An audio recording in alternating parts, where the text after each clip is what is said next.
Sa mga familiar dito sa iPhone, anong itsura ng iPhone noon? Ano ang itsura ng iPhone ngayon? Kano katagal ang baterya ng iPhone noon? Kano katagal ang baterya ng iPhone ngayon? Alam niyo po, sa corporate world, sa industry, they believe na ang kanilang produkto ay dapat humuhusay, lalong gumaganda, lalong nagkakaroon ng mas maraming features. In the same manner, so lahat po ng tumanggap kay Jesus, may deposit po na Lord Holy Spirit sa atin. And when the Lord Holy Spirit is inside of us at tayo ay magpasakop sa Kanya, sumunod sa Kanya, at hayaan natin na pamunuan niya tayo patungo sa katotohanan, tayo ay nagkakaroon ng tinatawag na progressive transformation.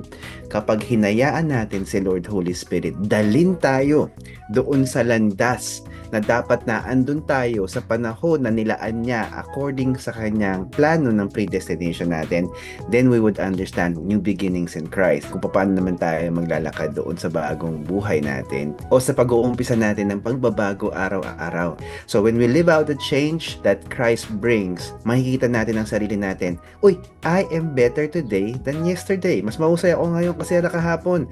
Mas magaling ako ngayong 2025 versus 2024, 2023. Kasi yan ang gusto ng Panginoon sa atin. So sabi sa Romans 6 verse 4, Amplified Version, we have therefore been buried with Him through baptism into death, so that just as Christ was raised from the dead through the glory and power of the Father, we too might walk habitually in newness of life, abandoning our old ways.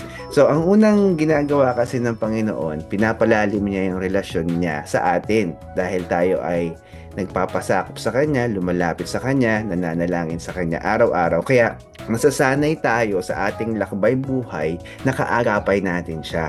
Kasama natin siya at conscious tayo ron. Imagine niyo na lang kung alam nyo na ang Diyos ay kasama nyo araw-araw, intentionally, mindful kayo sa ganong klaseng concept. Magkakasala ka pa ba? Gagawa ka ba ng mga bagay na sablay? Gagawa ka ba ng mga bagay na hindi totoo o hindi makabuluhan? Diba kapag alam natin ang presensya ng Panginoon ay bumabalot sa atin, alam natin na pwede tayo magpasakop. So, susunod, pag-uusapan natin 3 puntos ng change that Christ brings. Ang walking habitually in the newness of life, demonstrating the fruits of the Spirit and serving others as an expression of new life.